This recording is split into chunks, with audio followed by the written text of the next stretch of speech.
Hello, folks. The U.S. war on peace continues. I think we are now officially leading the war on peace. Oh, What? I just had a really cool epiphany. Okay.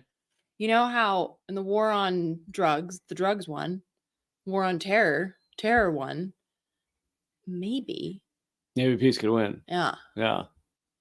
Although I will say this, though, this is a U.S. war on peace. Usually the thing the U.S. is pretending to fight, they're not really fighting. So the U.S. war on drugs was really to go after, activist communities and black communities and stuff. Can you not ruin it? So the I war, had like so, oh, okay. Well, I'm just saying, like the war on peace, they actually really are fighting against peace. That's real. I can't have anything. I wasn't like ruining your stance, Also, your epiphany. what No, is that was to remind me not to curse so much because apparently it's hurting my monetization. Can we show it on the screen? No, don't. It says no beep given. We're not supposed to say the beep part because Well, apparently that apparently, so after years and years, YouTube doesn't show after- your after years Can and I say years, no, shit? yeah, you can say shit. Apparently, they view the F word differently than other words. Okay, we've gotten off on so many different tangents, but I hate, Hello, that's hate what the happens whole. when I'm here. That's what Eleanor's job is. I hate the whole YouTube algorithm garbage. But if it means that more people are going to learn the real news, if I just decrease the number of Fs by 70%, then all right, so be it. Screw you, YouTube. How was that? Was that better? That'll probably still hurt my. All right. Just for future reference, don't put something that delicious. What are you like 3? Yes. Stop just grabbing things and holding them up. All right. This has started very poorly, but let's get into it. In terms of I wanted to start with this. So we're going to get into Biden's speech that he gave to the nation. If anyone still believes anything he said, I'm not going to play any of it. However, I will read a few lines. But he's combining like the U.S. proxy war in Ukraine and the U.S. Facilitating of a genocide in Gaza and the U.S. insane war against Iran that we've had going. He's combining all those into one just garbage heap, which is basically an admission that this is all connected to U.S. empire. But we'll get to that in a moment. I wanted to start off by, where is it? Start off by discussing just for a second this, and I mentioned it yesterday, this insanity that Israel was not responsible for bombing the hospital that killed 500 people.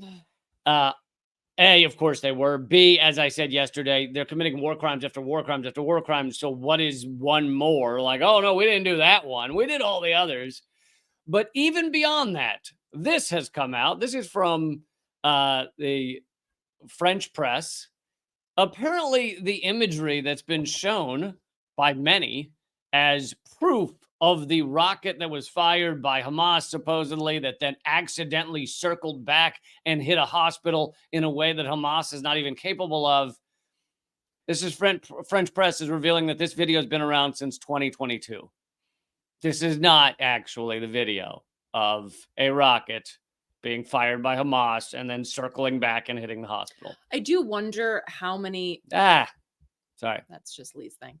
I do wonder how many military officials or even journalists who are well aware of the military capacity of Gaza knew that this was bullshit Right. as soon as as soon as this went out, knew that it was bullshit, but didn't say anything.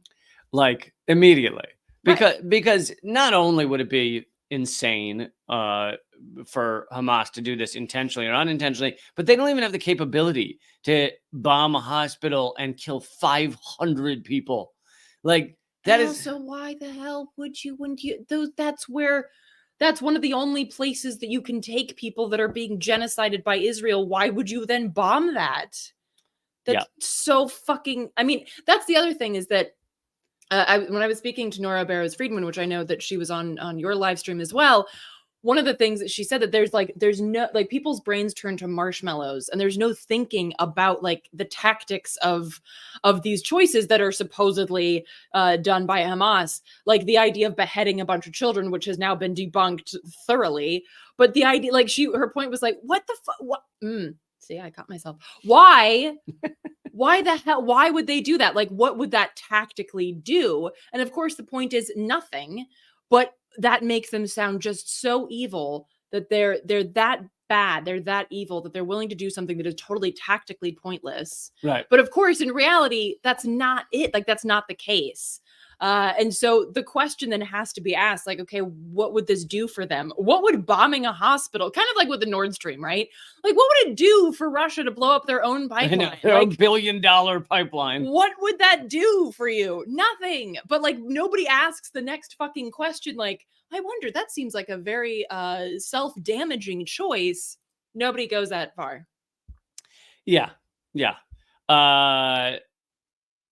So I mean, it's been laughable from the start. But one of the bigger points is, don't get bogged down into a fight with someone about that hospital. We know, and Israel has admitted to endless war crimes over the past several days. They bombed schools. They bombed churches. Actually, the one I was going to bring up next, let's see, before we get to those, is Israel now seems to be bombing like 1,000 and 2,000-year-old cultural sites.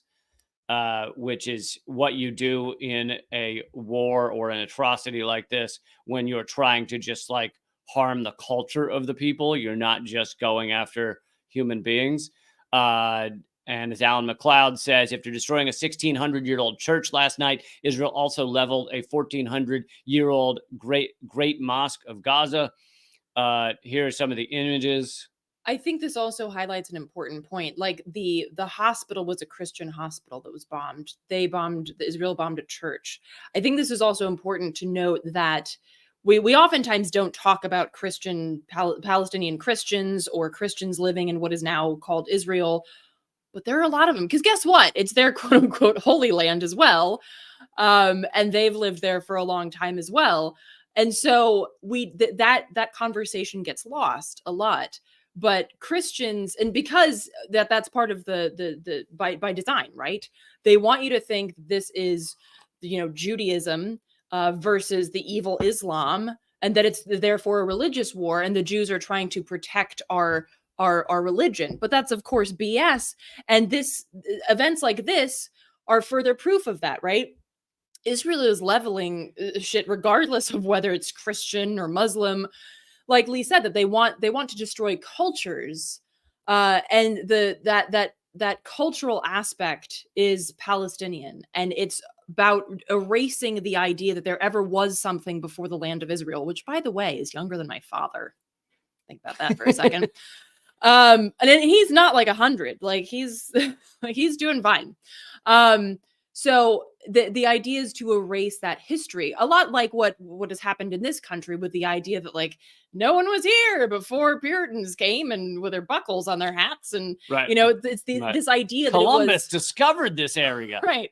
That it was this new world, right? There was nothing here, and so we built this city upon a hill. Israel is this is textbook settler colonialist strategy.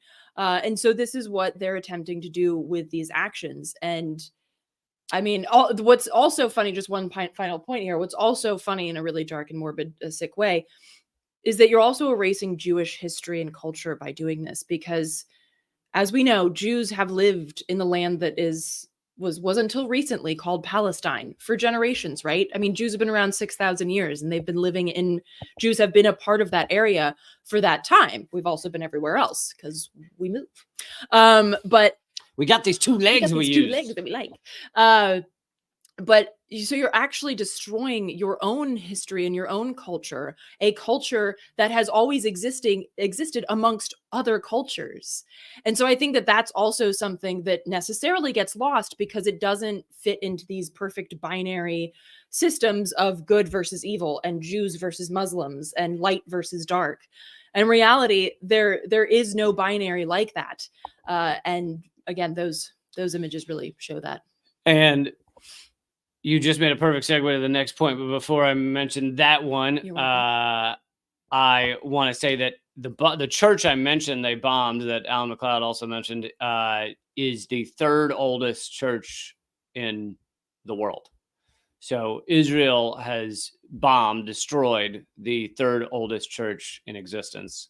And they really are, right now, they are wiping out whole segments of history that, despite the disgusting behavior of humans for thousands of years, I mean, the Crusades and all this awful shit that has gone down, despite all of that, we managed to keep some of these buildings around. And yet here is Israel blowing up 1,400-year-old buildings, 1,600-year-old buildings.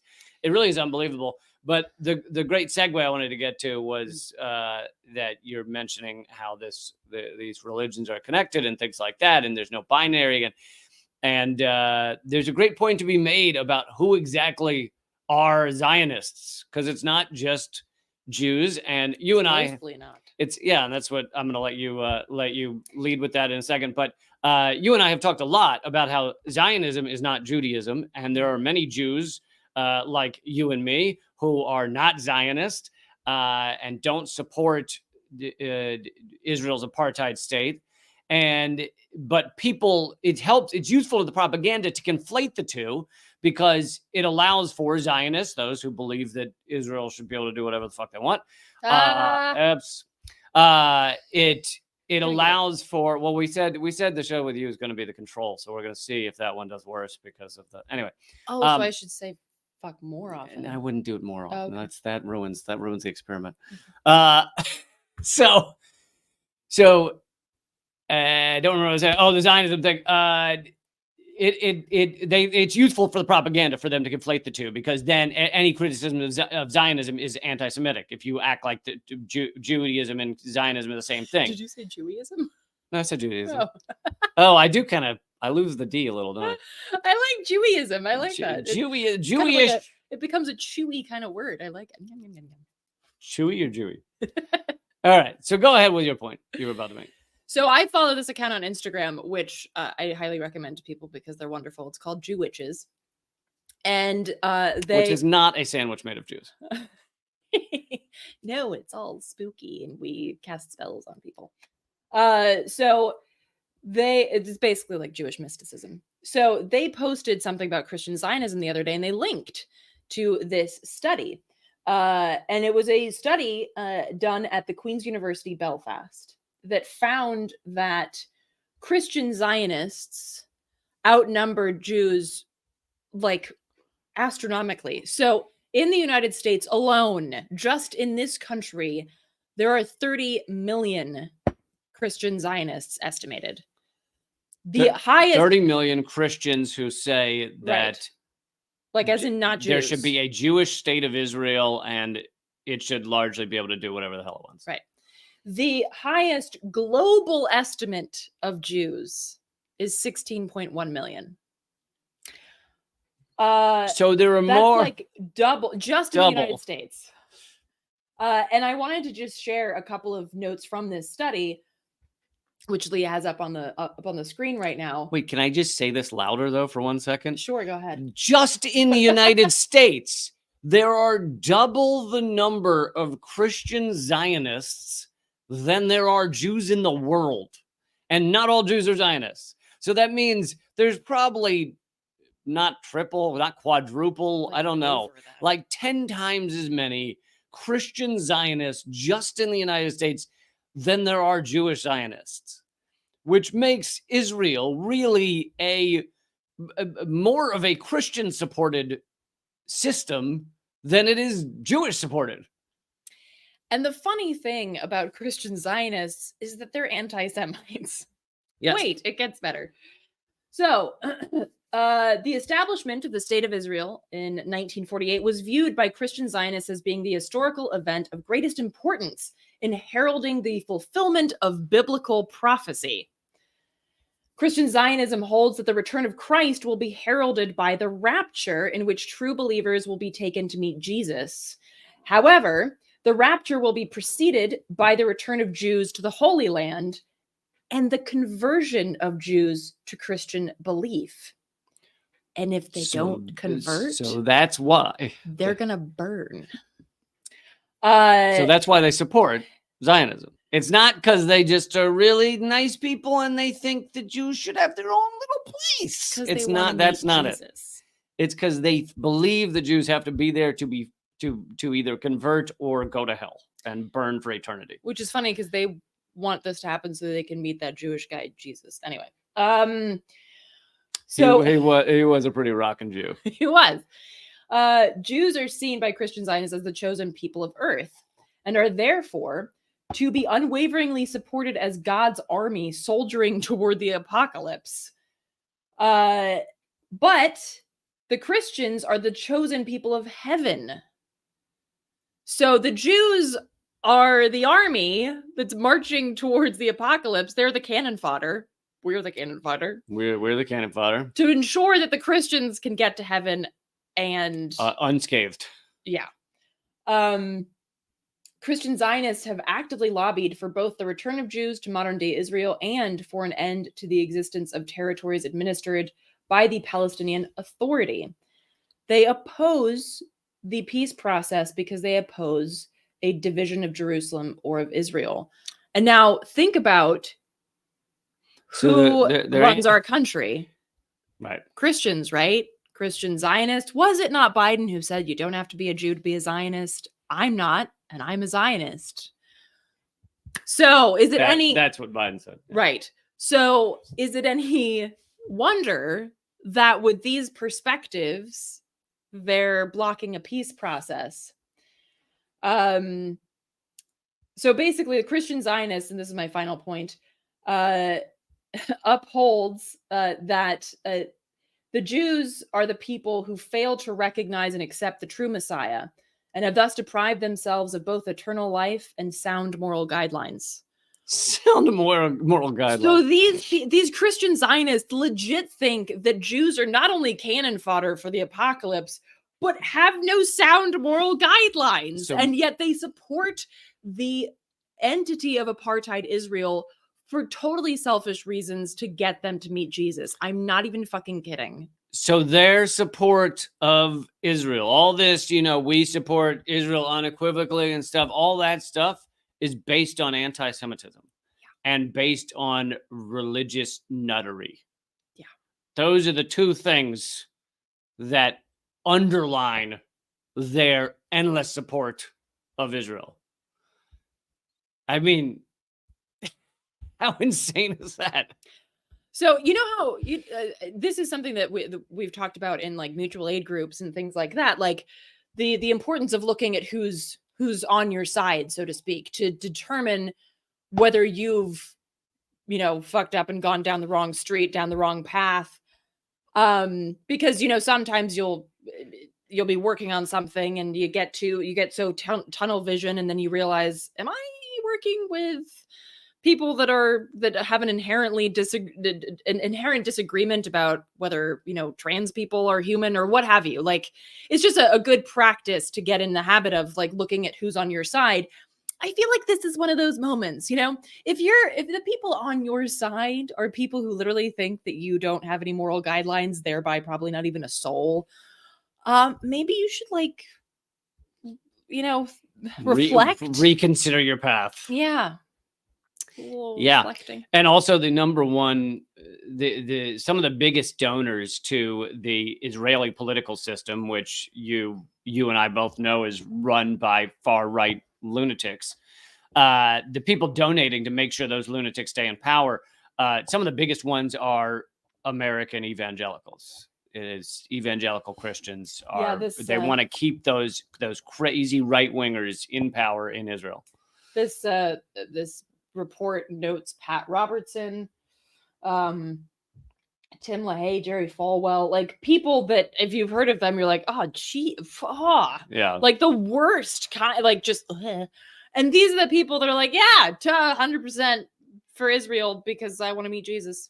And Sheldon Adelson, who has luckily since died, but he did die. He did die. His wife, don't worry, his wife is continuing the hundreds of millions he donates to far-right politicians. But he was the biggest donor to Donald Trump, with like $100 million or something. It was tens of millions to Trump and tens of millions to other Republicans. He owns it's called Hayom, the far right newspaper in Israel, and it is the #1 read newspaper in Israel because it's one of the free ones that they give out on the streets to everybody. So it's the #1 readership in Israel, owned by this far right American maniac. Anyway, so the more you know. Moving on, but just barely.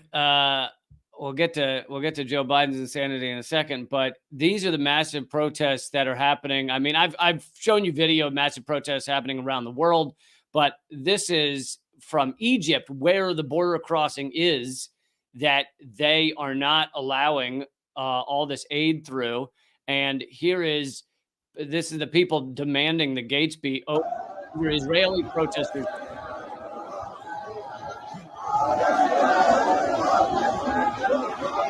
But they stormed the gate and were trying to break down the gate in order to allow aid into Gaza. Israel's not allowing it in because they blew up the roads. Egypt's not allowing it in, I believe, because they don't want to allow more immigrants into Egypt. But it's mainly Israel that's holding it up, of course. Well, I mean, you could just let aid in. I mean, like, we don't even have to talk about the immigration thing. Just let people get food and water and medical supplies. Right. You fucking monsters. And here's a massive West End. This is also Egypt. I mean, tens of thousands, gotta be. And this is really rocking the Arab world. Like, this is going to have ramifications and ripple effects for years and years and years, because it's a genocide. I mean, Israel is perpetrating a full-on genocide against men, women, and children that had nothing to do with the attacks by Hamas. A third of all those murdered are children. And it's just, it's not surprising that people are furious. No. And there's actually, I sent that to you, right? The events? Yeah. Yes, I have them. I have them here. Okay. The Palestinian Prisoner Solidarity Network posted a link that includes actions that are happening literally around the world, and an email address that you can have your event added to the list. Basically, just a calendar. I believe it's starting today, even, and going on throughout the coming weeks of actions that are taking place. So if you know of any that aren't listed, you can send those along, and you can also see what's happening in any place where you might be, share them with friends and family who are in those areas as well. But this is clearly, I mean, I've been seeing videos from all over the world, as you mentioned, of course, the Arab world, but also all over Europe, the United States, South America. There were, I saw a video, gosh, I can't remember if it was Venezuela, but there was, I mean, there are protests happening all over, because this is, for everyone who's not stuck in the US propaganda machine, this is just a clear-cut case of genocide. And so people across the globe are calling for an end to it because they don't want genocide. They don't want genocide. Like a very controversial topic. I know. It is funny. You find yourself, I've done that multiple times over the past like 2 weeks, where I'm like, and the reason this is happening is genocide. It's do I even need to say why this is? Why people are angry? It's just obvious. Like, I don't even need to really say anything. You know what's funny is, if Israel had not responded like this, much of the world would be actually supporting Israel right now, like being like, oh man, they were attacked and it's really gruesome and there's hostages. But instead they've quickly turned the story into just they're committing all out genocide against the people. But there's now I know there's a long history going into this. I don't want to ignore that, but Well, of course, but there's also evidence, and I believe WikiLeaks shared this because they had cables from like 2007 Yeah. that showed that Netanyahu wanted Hamas to get stronger Yeah. because then they would be a more formidable opponent for him, and he could do what he's doing now. And I've covered it on previous live streams a bunch. I covered that WikiLeaks leak, but also I think there's an easy argument to be made that Israel knew this or something was going to happen very soon. They supposedly have immense surveillance throughout all of Gaza. They're supposed to be the top surveillance in the world. And the idea that they didn't see at all a 2-year planning where a lot of the guns and equipment were stolen from IDF bases. I brought you those articles in previous live streams. I think you gotta really have no cynicism whatsoever to be like, yeah, they just the most surveilled place on earth had no idea anything was about to happen. One last thing I want to say about someone's comment here. Someone was asking about, what do you mean Israel's not allowing the aid in? It's not them that's not allowing the aid in. Well, yeah, it is. First of all, there are 5 openings between Gaza, 5 crossings between Gaza and the outside world. 4 of them have been closed by Israel. One of them, the Egypt one, is closed maybe by Egypt. But that one, the one that was open, the one that before this attack was still open for humans to be able to cross out of, Israel has bombed the roadway to it. Now, the article, which was in the mainstream press that covered that, said the roadway was harmed in the fighting. Yeah. Was harmed. Always look for that passive voice when debunking propaganda. It's always going to be that passive voice. Were killed. Was a rocket was shot. Who knows who did the shooting? Who did? I don't know. It just was. Okay, so so we've talked about it. The U.S. is at war with peace right now, and this is just the other day the UN blocked. So they already had blocked a vote for a ceasefire in Gaza, but this is yesterday. The U.S.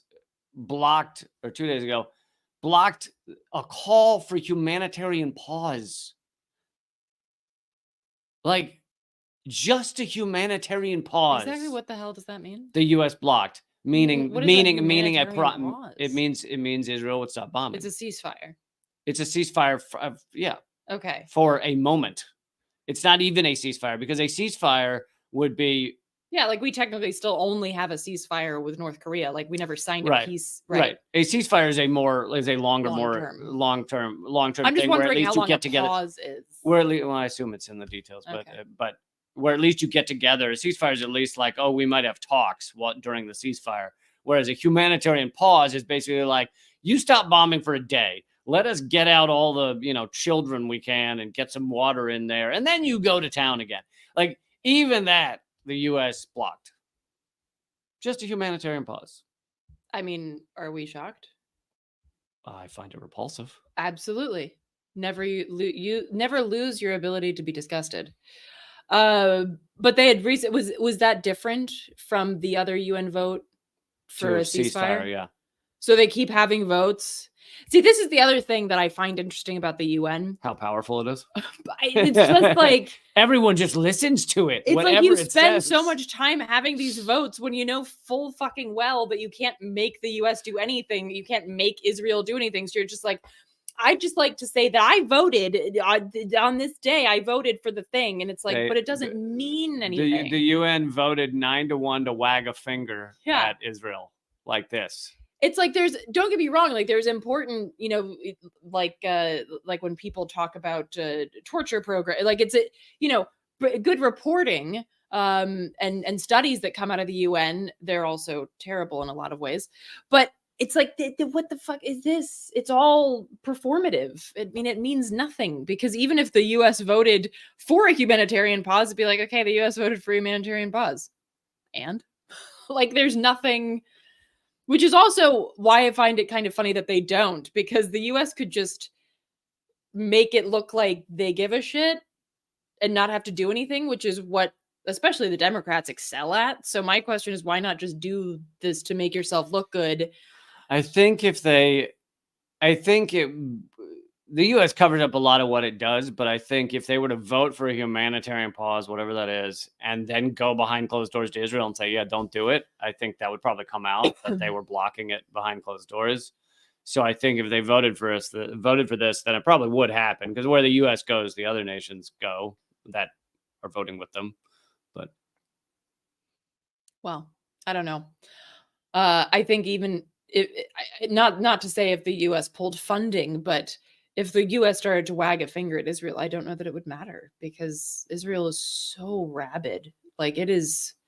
but the U.S. runs Israel. Well, Israel's a vassal state. Well, right, but it seems like a rabid dog that's off its leash now. Like, that the U.S. Could have reined it in before, but now I honestly don't know, unless again they cut off funding and stopped sending weapons, which of course they're not going to. But it just seems like even if there were voices in the U.S. government that said, I think it's a little too much, I don't think Israel will give a shit. Speaking of voices in the U.S. government, see, you're stumbling into some segues here. I'm impressed. I am falling backwards into segues. Do we have to watch it though? Are you going to play it out loud? I'm not playing anything. Okay. I thought you were going to play Biden. Every time I hear his voice, I'm not playing anything. I lose 2 years I'm off not. my life. There's nothing playing. Okay. And I see, now you've ruined your segue. You had it, and you were like, ha, gah! I don't like segues. And then the segue just was like, and just fell over. Good. Lay there. Speaking of people inside the U.S. state being like, I don't know about this. This is the neoliberal Huffington Post saying that there's a bit of a mutiny brewing inside the State Department over Israel-Palestine policy. I brought you the story of one man who was quitting his job, publicly resigned from his job because he could no longer be a part of weapons shipments to this massacre. But apparently he's not the only one. So there are others standing up, and they say morale is low. Staffers, some of them are just voicing complaints. Some of them are quitting. But to me, this is a big deal. I know to you and me and all of us who have understood this stuff for so long, we're like, well, of course. Why did you sign up to work with war criminals?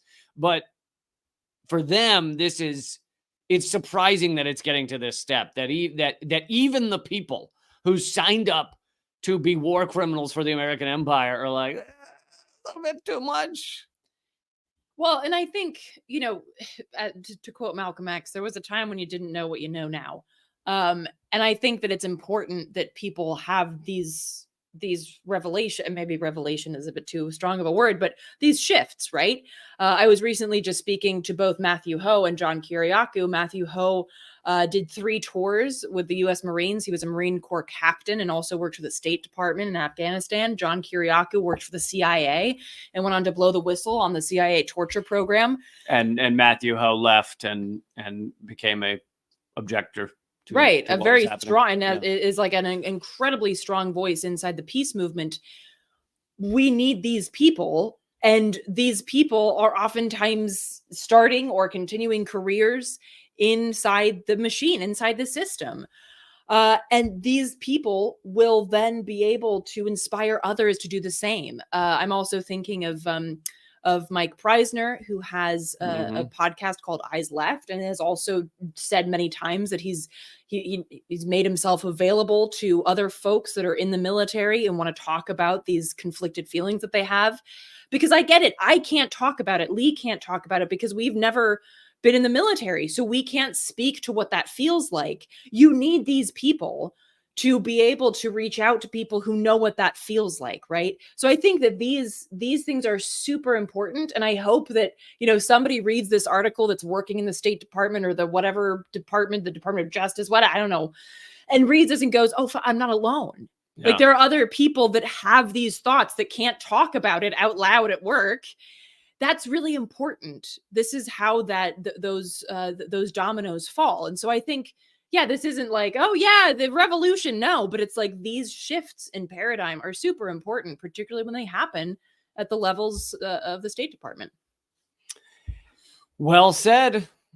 See, you don't do well with the segues, but once you get on the subject, you nail it. You know, it's like when you gotta like walk, between classes. I want to get the work done in the class. I don't want to, the transitions are.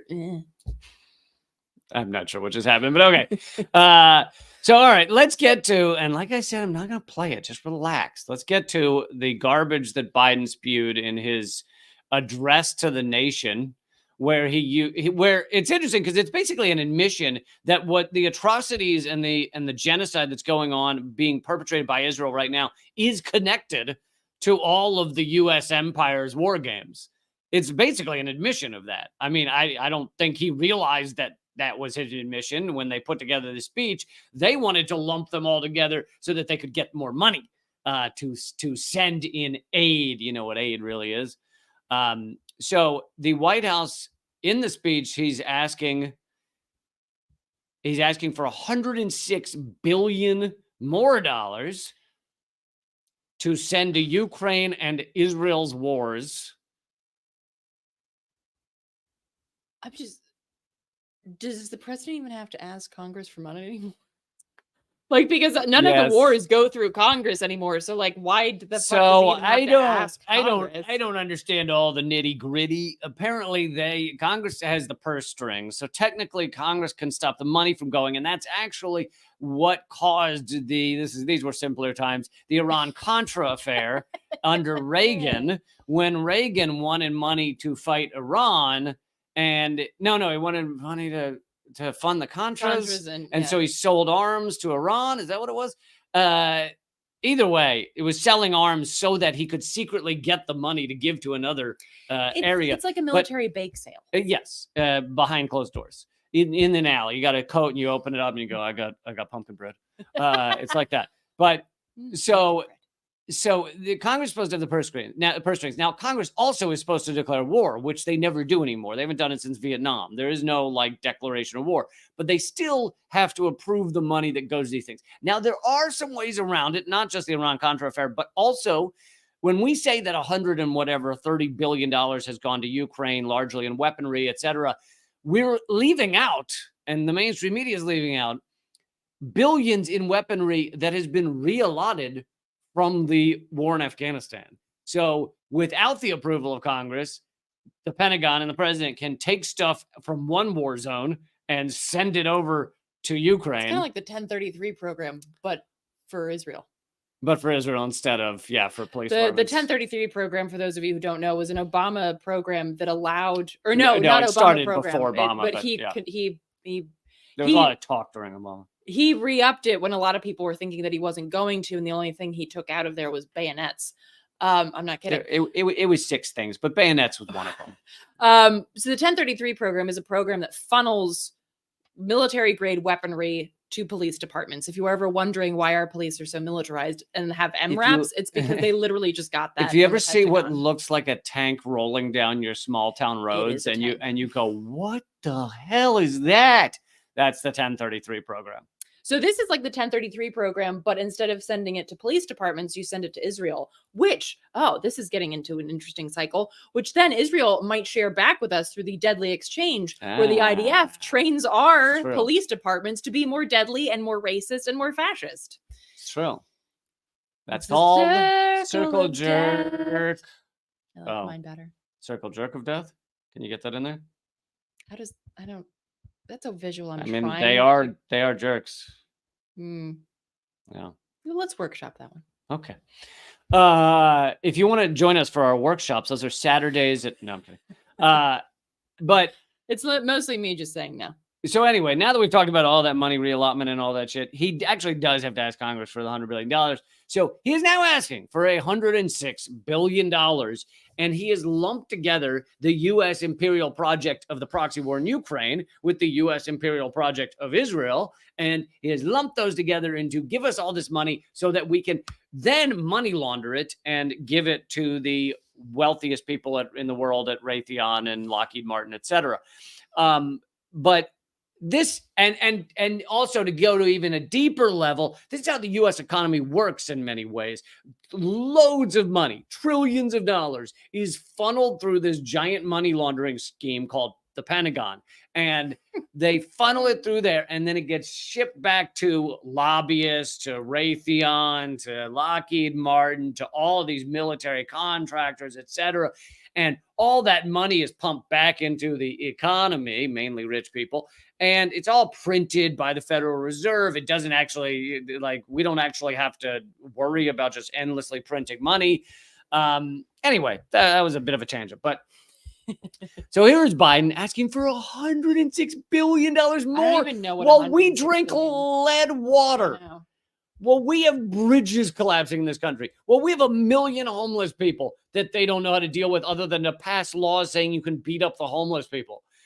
Oh, they know how to deal with it. They just won't. Yeah, well, yeah, they do know.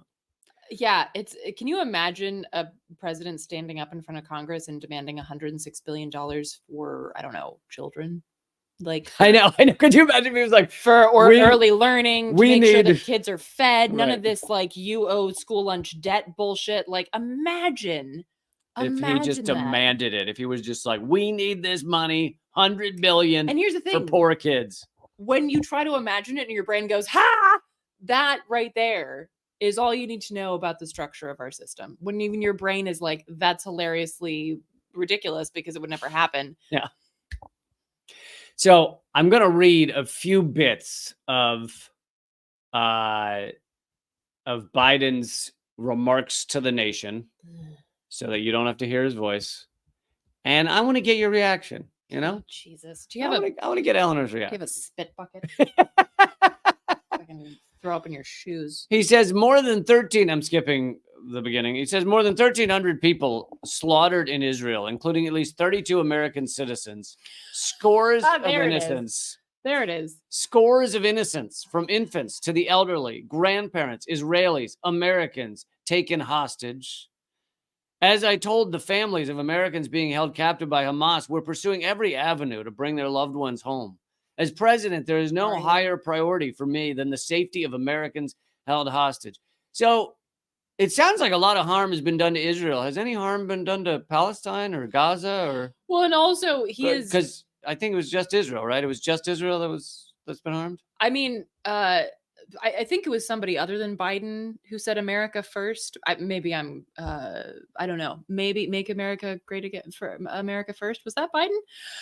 This is that fucking rhetoric. So he's like basically just censuring 32 Americans, which, by the way, very good chance that these American Israelis were also like part of a different deadly exchange where American Jews, European Jews are like coaxed into going to Israel. I'm sure people know about birthright. It's where like up until age 26, you get a free, if you're Jewish, you get a free trip to Israel.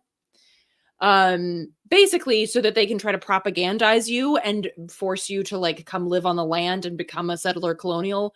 And so I don't know exactly the story of these 32 Americans, but there's a very good chance that at least some of them are part of that group. Well, and also, you know, whether they were coaxed or not, almost all of the ones that were taken were settlers. Now, settler is a nice term. It sounds like a euphemism. It's the same thing that the Americans used when we were murdering all the indigenous here. Settler sounds nice, but settler means, yes, many of them, especially the Americans really, may not be military, but they are moving into land that the military has kicked Palestinians off of. And they are there basically to hold that ground during what has been a genocide, kicking them off the land, killing them, cutting off medicine, cutting off water, cutting off food. And so these people, although they are innocents in the sense like they're not military, so I don't support them being killed or anything like that, but they are part of this system of genocide. They have agreed to go live there as settlers. Almost exclusively. I don't know that Hamas got anywhere farther into Israel outside of the settlements, but well, right, and we've already covered the issue of dehumanization and how we don't support the killing of civilians, even if they are settlers, because technically Lee and I are also settlers. Anyone white in America is a Right. settler. Unless you, and I don't mean the person who claims they have a Cherokee grandmother, okay? Get the fuck out of here. I mean, like, unless you are legit indigenous, you're a settler in the United States, okay? And so I think that there is an important distinction to be made between settlers and military. And I also believe that the context needs to be placed, like you just did, Lee, to point out the geography of oppression vis-a-vis the settlements and whatnot. So I think that's important. But just to highlight like how Biden just starts this whole thing by being like, and Americans were harmed. It's like, it's not about you. Like, America always has to do this shit where it's Not like, about you. I feel hurt. It's like, this isn't about you. This is like so not about you. But like, we always have to turn shit around and make it about the US. Like, Jesus Christ. But also, important point about the hostages. And I do not support taking hostages. But this should be said whenever you talk about the hostages that Hamas is holding. Israel has thousands of hostages right now. Thousands of Palestinians that they have arrested, they keep in prison, including children, that they keep in prison without charges. So all of those hostages are there right now. Israel's holding them. Israel won't give them back. So when we hear there are 200 Israeli hostages being held by Hamas, that should piss us off. It should also piss us off that Israel has thousands of hostages that are illegal. International law, it's illegal to just imprison people without charges, without a trial, without anything. And the settlements are illegal according to international law as well. The UN, that entity, has pointed that out many times. So whenever people are bringing up these hostages that Biden's bringing up in his speech, just remind them that there are thousands of Palestinian hostages right now. By the way, the rest of this live stream is free to watch at rumble.com/Lee. The link? Rumble.com/leecamp. Also, I have a new Linktree link. If you want to get all my stuff, my podcasts, all that stuff, that's at linktree.com/leecamp. I just want to make sure it doesn't start playing. But okay. Oops. But all right, so here's the link to join us right now, rumble.com/leecamp. Also, if you're on my locals page, leecamp.net, it will continue there as well. Totally free to join us at Rumble. Join us over there, rumble.com/leecamp. Please hit follow at Rumble and click the bell icon when you do that. Trying to get to 70,000 subscribers. That would be